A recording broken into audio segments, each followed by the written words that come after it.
part of the Press Play Podcast Network. This episode of the Chase Smith Podcast, proudly part of the Press Play Podcast Network, is brought to you by a presenting sponsor, Uproar Coaching. Let me guess, you're ready to get serious about your goals and you're looking for accountability support, but you don't have the time or the tolerance for the chit-chat. You're busy balancing work and life and home and all that other crap, and your to-do list isn't getting any shorter. You've been talking about making that career leap, finishing that creative project, kicking that bad habit, but you simply don't have the time and energy to invest in yourself. Listen, Uproar Coaching gets you. You are busy. What if I told you you can get maximum accountability with minimal commitment? Productivity without punishment. Uproar Coaching's Busy Bitch program brings you all of the good stuff you'd get from a weekly hour-long coach session, minus the conversation. Here's how it works. Each Friday morning for 5 weeks, you'll receive an email with 3 prompt questions. Take 10 minutes to answer those questions. That's it. By Monday, midday, you'll receive a personal reply offering support and challenging those limitations you're putting on yourself. This is productivity supercharged. And let me tell you, once you meet Carrie, you're going to want her to speak positivity and motivate you to accomplish your goals. She's authentic, enthusiastic, and genuine. She's the real deal. So go to uproarcoaching.com today, click on Work With Me, and find the Busy Bitch program. Listeners of the Chase Smith Podcast receive 10% off her Busy Bitch program by using promo code P3 at checkout. Again, visit uproarcoaching.com today to learn more.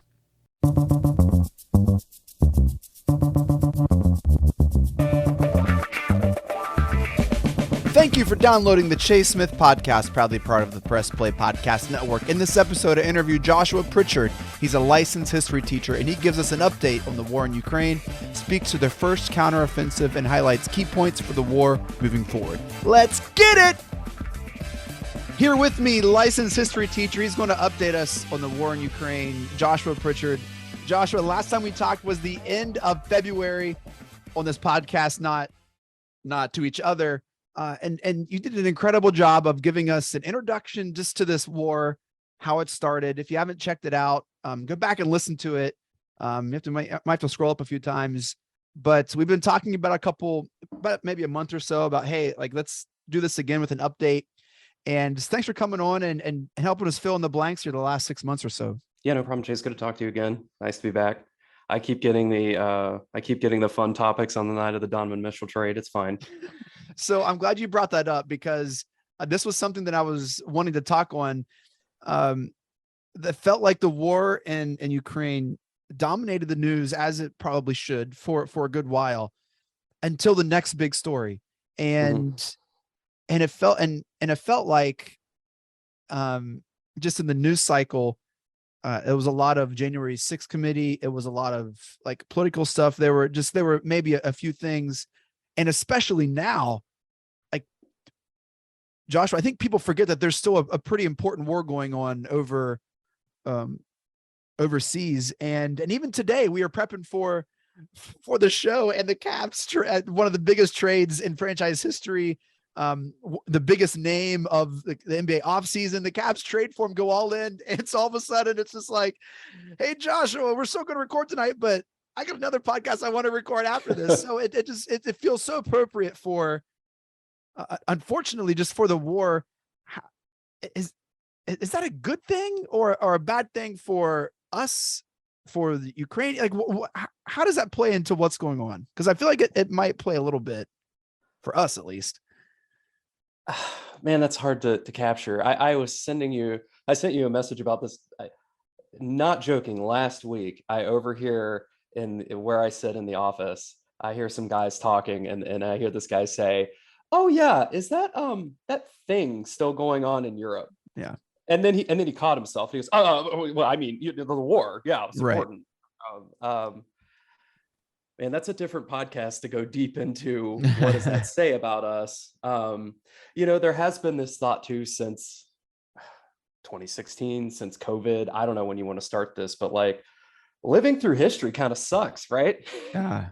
You're like, let's live in those blank pages between chapters. These ones where things are happening, because, it would be easy to go, like you said, we've had so much going on in this country, like things that are unprecedented politically here.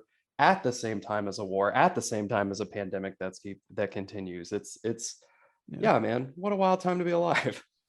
Yeah. And, you hear the term war weariness.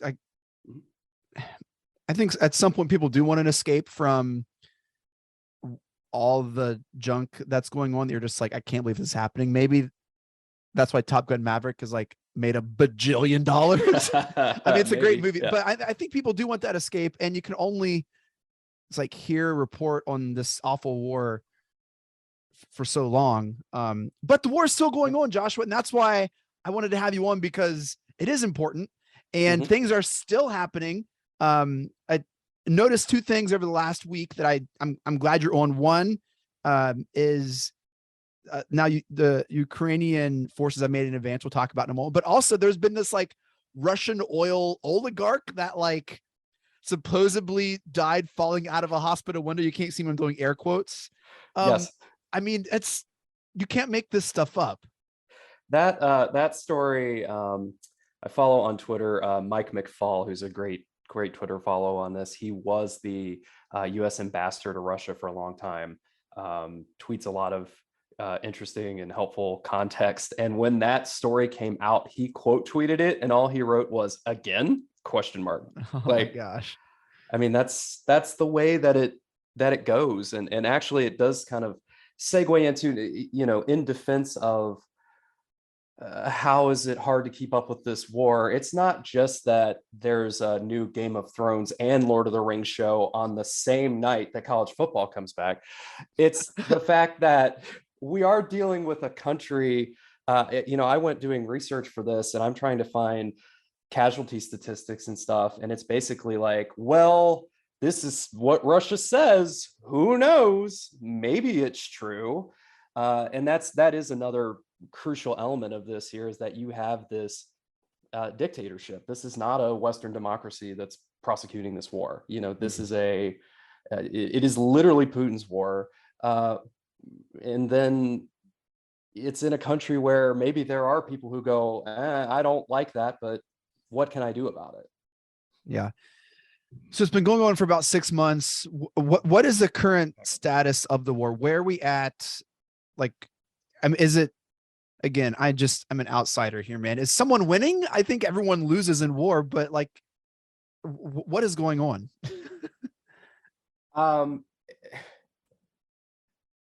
Part of the "is someone winning" question is that I think you could really, this is not me coming up with this, a lot of sources and people much smarter than me on this are saying that it's not terrible to think of this as two wars. Okay. And Russia absolutely lost the first war. And the first war was the one that was launched in February, when the objective was shock and awe, let's go in, bowl the Ukrainian military over, take over Kyiv. I mean, the last time you and I talked, they had control of airports in Kyiv, and somehow they blew a 3-1 lead on that. And now they've failed in that, in taking out the government, replacing it with a sort of Russian puppet governor. That was the original plan, was they'll be so shocked into paralysis and won't be able to just replace the government, and we have control of Ukraine now and it's fine. That was absolutely, they failed in that, and they abandoned that mission. And they probably underestimated Zelensky as well. I think so. Yes. I think we can. The Ukrainian leader. Yeah. Yes. The president of Ukraine, who, in his past was a Jon Stewart. Yeah, more or less. Right. Yeah. Right. Yes, and so that's the first war. And now we have this war going on. Now we have this war. So the new objective seems to become, let's retreat back. Russia says, let's retreat back into the territory that we already hold and kind of dig in there and hold that. And so that currently is sort of this kind of crescent-shaped territory that runs along the eastern border and into kind of the south of Ukraine, right along the Black Sea. And I realize this is an audio medium and no one can see me moving with my hands to point out where that is. Well, that with my air quotes, we're doing great so far. Picture we're really Ohio, nailing this podcast. thing. We're an Ohio-based podcast. Picture they control from like Zanesville down to like Ironton, and They could have maybe that. yeah. Well, they probably got Lancaster too, so Oh, that's all not right. great. It's a little close to Columbus, a little close to Kiev there. Yeah, it is. So that's I was trying to get a number on it today. It's around 19 to 21% of the country.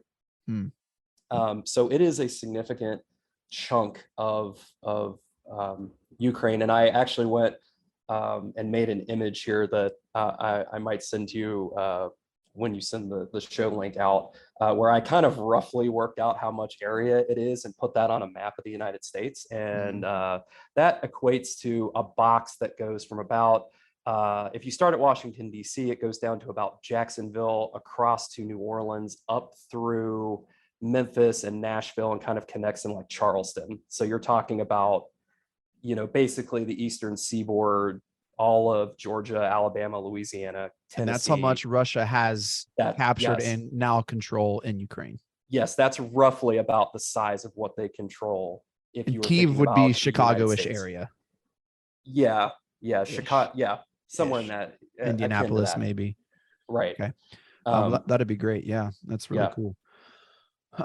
Okay, so they're kind of, I don't want to say a stalemate, but they've definitely stopped the whole shock and awe kind of movement here. How's Ukraine feeling? What's their morale like? We haven't really heard from President Zelensky in a while, or at least I haven't. Haven't really seen a lot of trending Zelensky stuff. From what you could tell, how are the people in Ukraine feeling?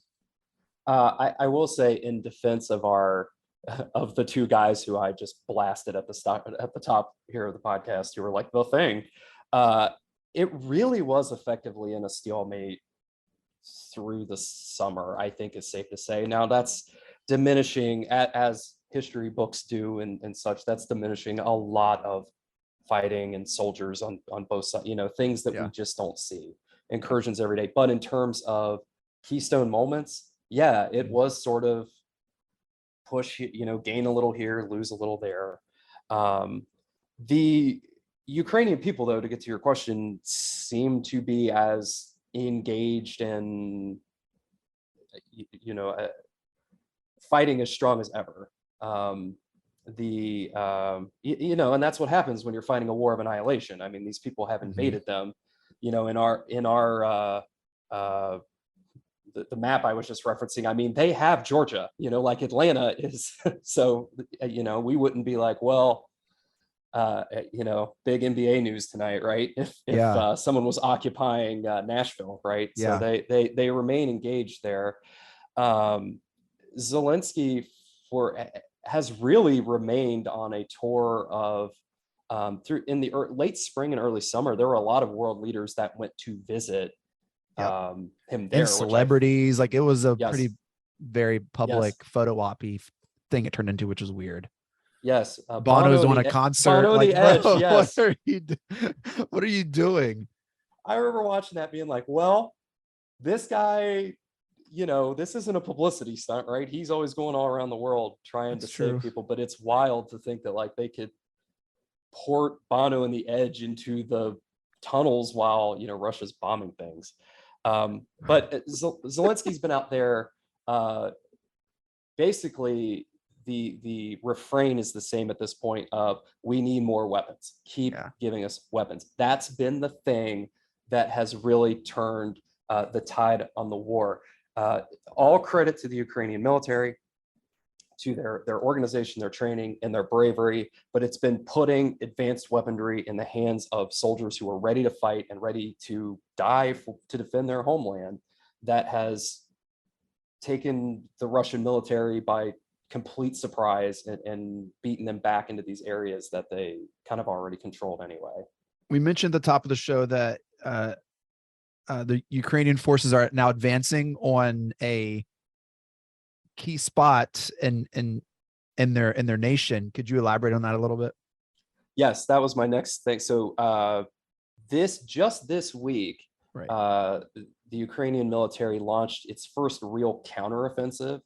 So everything that they've been doing up to this point has really been defensive. Uh-huh. They rolled into Kyiv, they start blowing up tanks.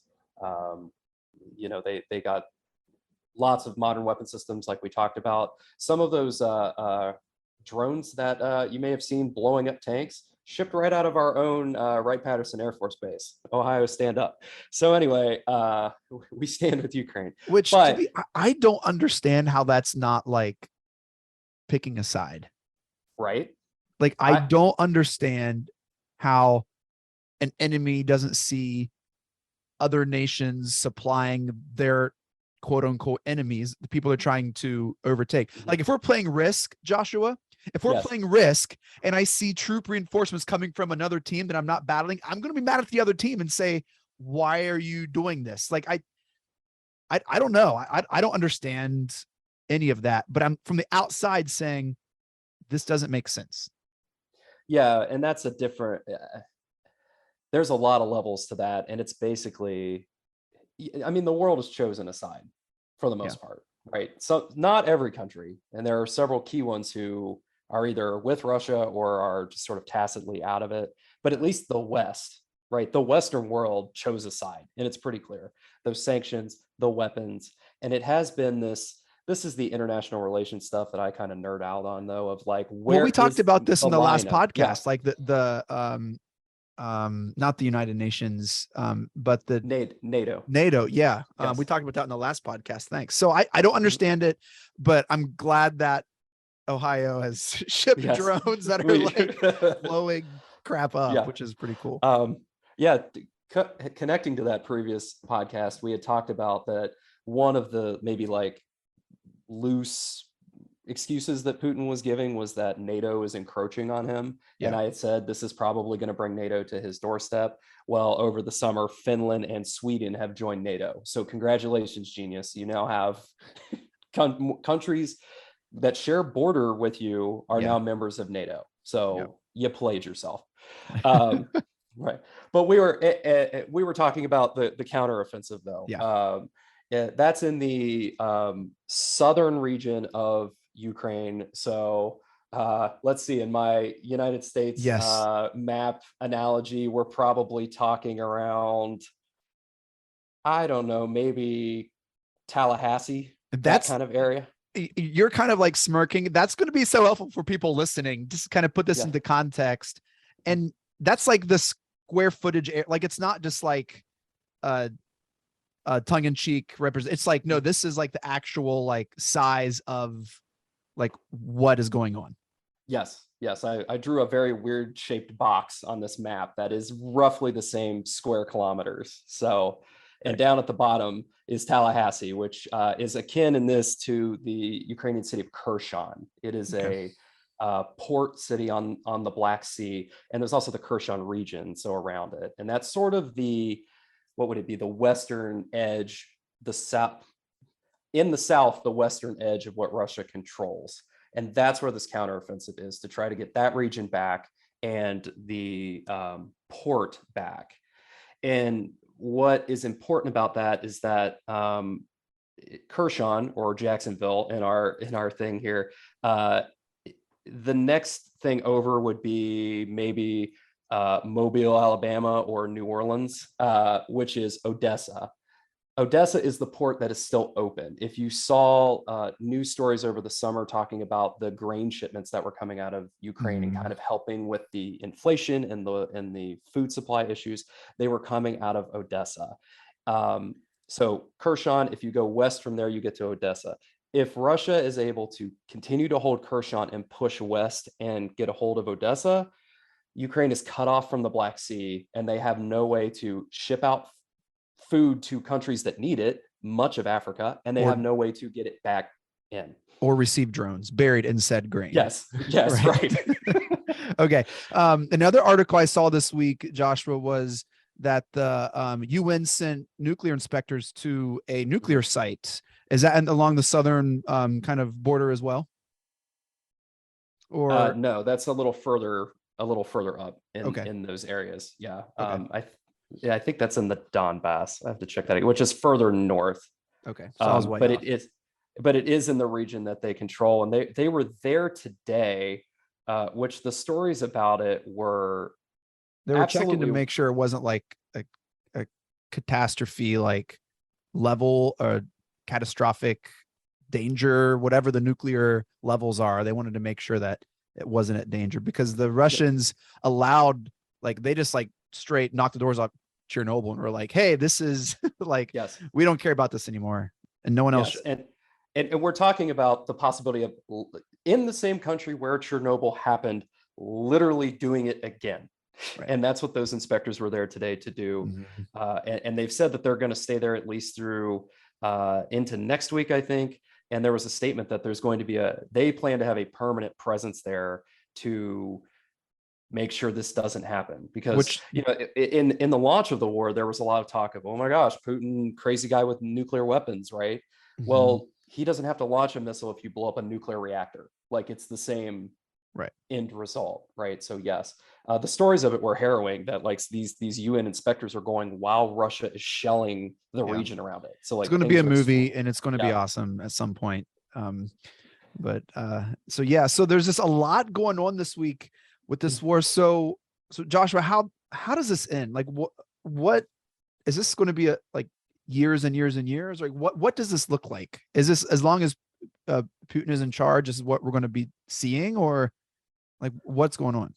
So there's a lot of factors to think about with this. I've been trying to unpack the Putin element of it. It could be its own episode.